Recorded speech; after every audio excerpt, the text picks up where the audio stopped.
watching Germantown Municipal Television, your source for everything Germantown.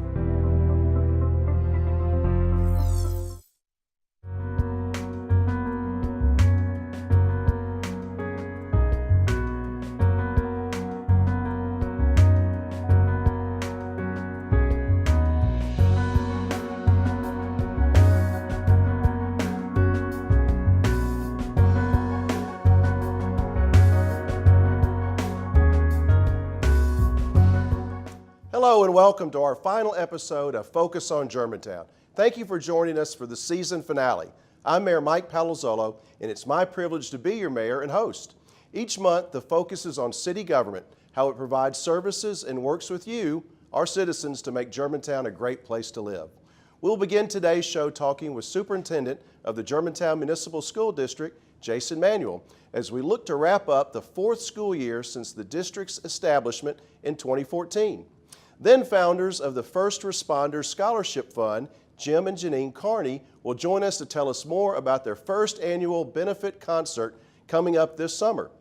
Finally, we will end today's show talking about the city's recent launch of a new bike share program. Healthy Germantown representatives Sharon, Hailey, and Will Kassner will join us to share all the details about Zagster and some important bicycle safety tips. But first, I'd like to welcome Superintendent Jason Manuel to our show. Welcome, Jason. Thanks for having me. It's always good to have you on the show, and it's always good to be in your studio, Mr. Superintendent. It's really good. It's different to be in this seat versus being the host, so I think it's more enjoyable this way. Well, and we're very thankful that GMTV puts on so many shows for our community, and so today we're going to talk about a little bit of maybe celebrating the end of a fourth year and the end of this school year. Tell us some of the things that have gone on this year that you're proud of. Well, I think what's special is that we both know why people come to Germantown. There are lots of reasons, and we talk about safety being a big one. But we like to take pride in the education is another one of those big reasons that people choose Germantown. And once again, this year we are one of the highest achieving districts in the state. And so if you look at, we've got our third straight year of having the highest ACT average. Our students are outperforming other districts across the state on all of the tests. We just continue to do incredible things in student academics, but also in other events too. Well, you know, it was really around 2010 when we started this journey, and then we went through court cases and all kinds of different things. Finally, we opened up our school doors. We have a small district. We've got a nimble organization. We've got a great superintendent. Thank you. Tell us some of the programs that you're excited about that you hope to launch this year. We hear about a lot about one-to-one education. Yes. What does that mean? So what's special to us is only 15% of districts in the state have a one-to-one initiative. And that means that every student in grades 6 through 12 will have a device. Either they'll have an iPad or they'll have a laptop. And it changes the way that we teach. It changes the way that students learn. And you think about how they engage with material and data. It really is flipping the classroom around so that students can be more responsive. So that is a big change. And so we are just finishing our third year of the one-to-one initiative, and next year we will be fully embedded in grades 6 through 12. Well, we're here on the high school campus right now. Tell us a little bit about some of the programs you hear. You have several academies that I think is very different to we hear of the IB programs in some districts, optional programs in some districts. We have kind of our own little bit of combination of all those things. Yes, so we have a mix, and it depends on what students' strengths are. So we have had for several years the Honors Academy, and that's a pre-AP AP program. And when you look at the 22 courses that students are taking here in AP programs and the number of kids that take those, that's one of the reasons that we have the high ACT scores. It's that intense rigor every single day in the classroom. But then also for those students who really have an interest in community service or being leaders, we have a Leadership Academy. So those students will work with speakers, they'll work with mentors at the school to help them become leaders in the community. And finally, I talk about fame. When I was growing up in the 80s on television, we have a Fine Arts Academy. So students, if it's music or art or theater that really inspires them, they can come to our district just like if we were a private school and really focus on that aspect. I know your background in teaching and coaching, you're a very modest person, but you've won some awards this year. And please share, because I can't remember all the alphabet soup of the different letters and things. There's NSPRA, which coaches for public relations specialists, analysts across the country, and they recognized me as one of the superintendents to watch. And 24 superintendents across the country were recognized, and it's what we do with community engagement. So whether we were talking about the site selection or school start time committees, what we're doing with our committee to design the new school, we really engage the community in everything that we do. And so I won an award for our work with community engagement, and then also the AF Bridges Award, which is through TSSAA, which is the athletic bridge that sponsors all the athletics in the state. And they recognize me because of our goal in having good citizens and that our athletes are good sports too. Well, I'm not into schools as much as you are, but when I am and I see you, there's so much passion that you have for our students, and you can see just the excitement in your face, and it's refreshing for us as leaders on the city side. Let's talk a little bit about something I'm proud of. We've had a great partnership with the school district since day one. Yes. And it's very important for people to know we work together on the Riverdale project. We'll be working together on the new school, made a lot of investment, and maybe just describe a little bit about what you think our partnership is. Sure. I think what's special to us, and we've talked about this as we've developed, we're only in our 4th year, and I still have to tamper some of the enthusiasm and some of the wants of our community, as you do also. But I think what we need to recognize is the things that we've accomplished. When we talk about just being in our 4th year, as the city, y'all are putting in $7 million in the Riverdale building. That's incredible. That had been there for 23 years, having all those portables back there. When we look at Dogwood, for example, giving us $1 million for the roof and HVAC systems. Or we talk about this new elementary school that we've had a growth issue that the city's gone to bond for $27 million to really help pay for that school. Every single year the city has come to the table to really help us with our capital improvement needs, and know that we have lots of needs in the district and we recognize that, but we thank y'all for your contributions. Well, you're part of our team, and we always have to balance different services. Schools are one of our primary priorities and services. We've invested somewhere a little bit north of $50 million in the first 4 years. What's on the mind of so many of our parents and so many people in our community and nationally is safety in our schools. Yes. We're proud that we have embedded a lieutenant that is the commander of all of our SROs, yes, our crossing guards, and we also want to do more for the school. So kind of maybe talk a little bit about what you see the future of safety in our school district. And you hear about school districts across the state and legislators wanting to step up and say, should we arm teachers? Should we give them arms? We don't have to have that in Germantown. We are one of the few districts that really has an SRO provided by the city in each one of our schools, and a lieutenant who supervises all of them. But also, Lieutenant Shields has been so responsive for us to do our security walks around the school, and they are training our staff right now. They're going into all of our schools, working with all of our staff. They're going in classrooms and saying, this is the safe place to hide. They're looking at our staging areas. They're looking at our entire response over student safety, because unfortunately we live in an environment now where students are more likely to get shot in school than they are to die in a fire. And we're thankful that we have that safety component, that they are working with us to make sure we have safe schools. Well, we're also excited. The governor has earmarked around $30 million, and we're anxious to study whether there'll be a grant or matching grant opportunity. Yes. So the city can partner with the state and then partner with the district. So we're really going to investigate that ourselves. Let's talk a little bit about operations at your school. What are some things that are on the horizon, maybe with your capital and some other things, maybe your new district office? Yeah, so once again, we have a new district office that's going on the same side as the school, and we're paying for that out of reserves.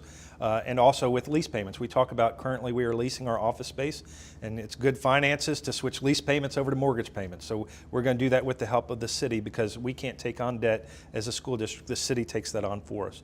But then also too, we're still improving facilities. When we talk about Farmington, the fact that we're putting in new ceiling tile and grid, we just finished a painting project. We're going to paint Houston High School.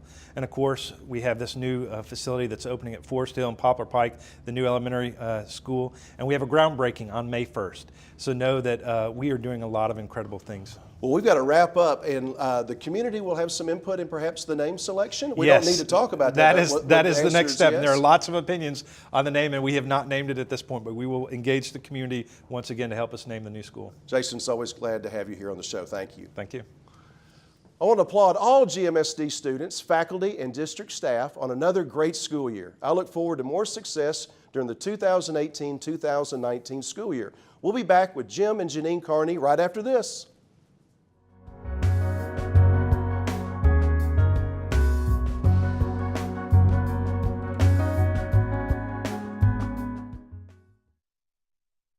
Well, Thomas, you've got prediabetes, But with more exercise and a change in diet, it can be reversed.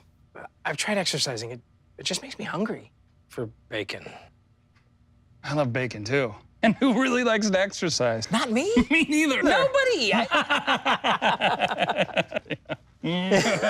So we're good? What? Oh, you still have prediabetes. Big time. Patriotism. It inspires passionate debate. It's worn like a badge of honor with good reason, because it means love and devotion for one's country. But what really makes up this country of ours? It's the people. To love America is to love all Americans. This year, patriotism shouldn't just be about pride of country. It should be about love. Love beyond age, sexuality, disability, race, religion, and other labels. Because love has no labels.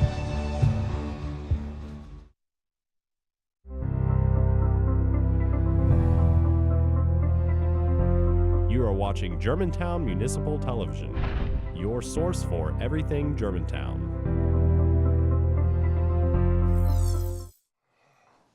Welcome back to Focus on Germantown. In January, the Germantown First Responders Scholarship Fund gained its 501c3 nonprofit status in order to help ease the burden of post-secondary education for the children of Germantown's police and fire employees. With us now to talk about the upcoming benefit concert to support the scholarship program are founders Jim and Janine Carney. How are you guys? Well, great, Mike. Thank you very much. Welcome to the show. Thank you, and thanks for having us today. Well, I'm glad that you're here. I know in the Germantown magazine, there is a prominent article on something you're very passionate about. Please just share with us a little bit about maybe how the vision started for the First Responder Scholarship. Jim? Well, over the years, Mayor, that I've always been close to law enforcement. Airline pilots always interact with law enforcement, actually in reality around the world, but mainly the United States, maybe at JFK, LaGuardia, or Los Angeles. So, Secret Service, of course, Sky Marshals. But anyway, now I'm retired, and I went through the Germantown Citizens Reserve Police Academy, and I got to know a lot of them, and I said, I could really give back to my community by helping them out and with their children in the way of helping them with scholarship funding for their children. And that's where the idea started. My wife picked it up, Janine, brought the fire department in, and here we are. Well, you know, a lot of people, and I'm a former banker, and so I know some of the things that you have to do to acquire 501c3 status. You can't just have an idea. You actually have to do a lot of other preliminary work, and it's good for the people to know some of the steps you had to take, because it's just not, let's start a foundation or an effort. So just maybe explain how that went. A very good question. We went to an attorney that I know, David Waldrop, who is an attorney in Memphis, a former firefighter. He formed all the paperwork. It's done online now. Started our 501c3, and it actually went through pretty fast. Also, you've got to go through the state of Tennessee, and it's not a 501c3 per se, the state of Tennessee, but you've got to have approval from the state of Tennessee. We got that as well. And we got it pretty quick, and David Waldrop is on our board. He's an attorney in Germantown. And Andrea Weaver, a Cry-like real estate lady, is down the street from us. Mark McBride, a CPA, and my dentist, Dr. Chip Lineberry. We have had regular meetings, and we're going full blast. Well, it's very exciting, and it's very exciting that you have a concert lined up, and it's your first really large fundraising effort. So tell us a little bit about that, the date, the performer, the location, those type of things. Well, the band is called Farrell Weber. And how I found out about them, I went to my high school reunion in a little town called Warsaw, Missouri last July. And by golly, there they were performing. I said, hey, that's my kind of music. And they're playing the Eagles and Creedence Clearwater Revival. They're very good. Got their card, we stayed in touch, and we booked them. Thanks to GPAC, Paul Chandler's been great working with us, and we're good to go. And the music they play, we can all relate to as well. Well, I know you have been on GPAC's show as well. So, Janine, maybe share a little bit about your partnership on this particular endeavor. Well, I kind of came in on the wanting to include the fire department because they were so kind to my mother when I moved my parents here from out of state. And they came many, many times to take care of her, and bless them, they didn't know if they would have the good witch, Glenda, or the wicked witch of the West when they would show up. But every time they were so respectful, so professional, and I really appreciated them. And probably after setting it up with Paul Chandler, he was so good at guiding us. He is the one who suggested that we come and talk to Ryan Sweeney here at Houston High School with the TV station, and Ryan is going to do an opening video for the night of the concert, and we're going to highlight a police detective, Kim Clark, and also a firefighter, Eric Grizzard, and then of course David Waldrop, because he was, as Jim said, a volunteer fireman when he was in high school here in Germantown. And then we moved from that into David introducing his daughter Lydia. And Lydia's going to sing the national anthem and then some more music. And she's a sophomore here at Houston, and she won the Delta Fair music competition this year, and she's recording in Nashville and has released a first CD, and she's only a sophomore. And then we moved to the Germantown School of Rock. And these kids, if you have never seen them before, you will just be delighted. They just are in the zone, they're in the moment. They've learned how to play their instruments. The girls that do the vocals, outstanding. And then we'll finish up with the Farrell Weber Band. You know, Germantown has been known as a community of kindness, and we have lots of examples of that. We recently launched our volunteergermantown.com. We also have the Cop Stop program that organically grew here in Germantown. It's now in 9 states. Just recently we had a first responders night at the theater at Germantown Community Theater, where the theater opened its doors, welcomed all of our first responders for a big dinner and a great performance. You guys have started your 501c3 as well. All these things have just kind of blended together. It's pretty neat to be in a community that embraces first responders. Where do you see this going? I know that you're kind of in your infancy, but where do you see? Do you think this might be national one day? I would love to see it be national. I've done a little bit of research, and there have been some law firms that have picked it up. And then following 9/11, there was a fund set up for the children of the people who didn't make it through that day. But I haven't seen any quite to the level of what we're doing, and we hope that it will perpetuate itself. Maybe with another concert. We've got several ideas that'll be coming up in the future, and this is just our first baby step into it. Well, the concert, again, we have just about a minute left. If you have either a website or some other particular information to share with our audience, please do so. Well, it's June the 16th at GPAC starting at 7 o'clock, and all tickets can be purchased through their website. We're up on it, so it's www.gpacweb.com, and tickets are $30, but we are offering group rates, so if you have 10 or more, then they're $20, and there will be a handling fee that will go to GPAC. We are so excited and very much look forward to the concert. Thank you for being here today. And Mike, Thank you. I'd like to add one quick comment. I just want to thank you and Patrick Lawton and all of the Germantown administrative staff. Thank you for your support, and I want to thank all of the law enforcement fire department for their support. Well said. Thank you. I hope my viewers will join me and rock out at the benefit concert on June 16th. After this short break, we will speak with Sharon, Hailey, and Will Kassner about Germantown's new bike share program. Back after this.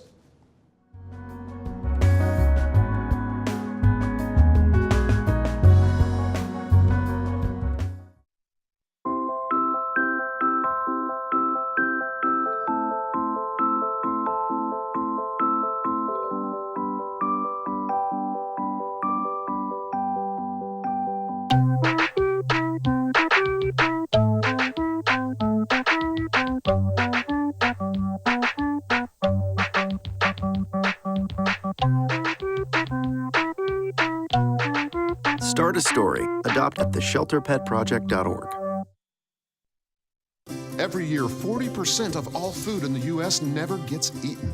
40%. That's almost half the food we produce. Food waste is a serious problem. It impacts all of us. And it's expensive. Your family is throwing $1,500 a year in the trash. We're working hard to put food waste on the chopping block. And you can do the same at home. Learn how to cook it, store it, and share it. Just don't waste it. Go to savethefood.com.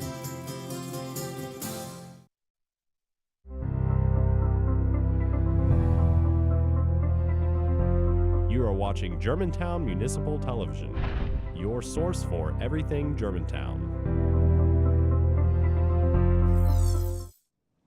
Welcome back once again to Focus on Germantown. Here with us now to talk about the Zagster Bike Share program is Sharon, Hailey, and Will Kassner from Healthy Germantown. Welcome to the show. Thank you, Mr. Mayor. We are so excited about our Zagster Bike Share program. I got a big thrill to be able to have the inaugural ride last week at our station at Germantown Athletic Club, and we took a ride down our beautiful greenway all the way to Cameron Brown and then back. Of course, I got picked up by a van because I'm a little bit out of shape. But we had a great time on that inaugural run or ride. And so tell us a little bit about, Will, a little bit about the Bike Share program. What can we expect in the future? How many bikes do we have? And maybe some of the details about fees and other things. Yeah, so current setup is we have 2 bike stations here in Germantown, one at the world famous athletic club, and then the other is at Cameron Brown Park just off of Farmington.